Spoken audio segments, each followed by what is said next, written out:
So this is part 2 because I realized I was almost done, but I needed an extra 1 or 2 minutes.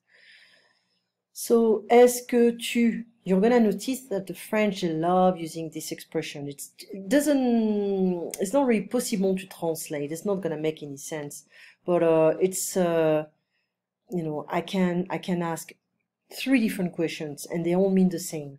So if I want to be formal, I can say habitez-vous à Boston? Verb, subject, complement. That means, do you live in Boston?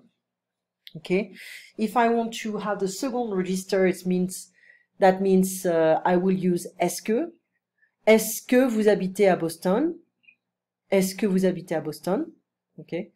That means I'm talking to, well, regular people on the street, the taxi, etc. Everyone.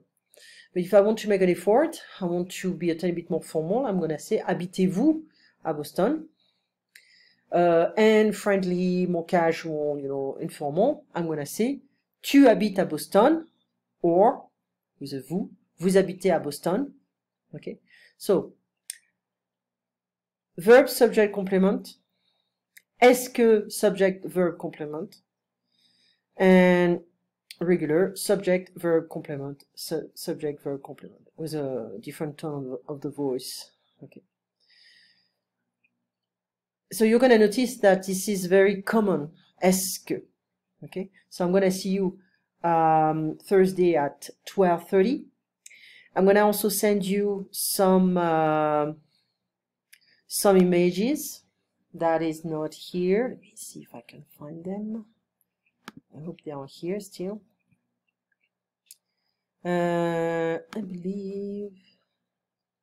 Hold on. Yeah. I don't know if this one is very accurate.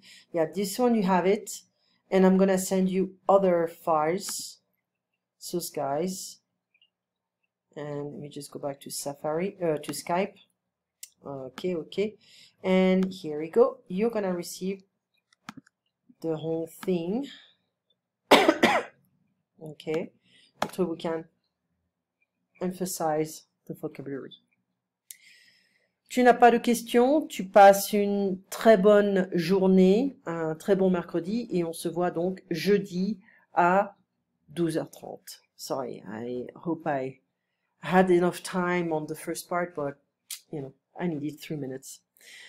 Take care, talk to you tomorrow.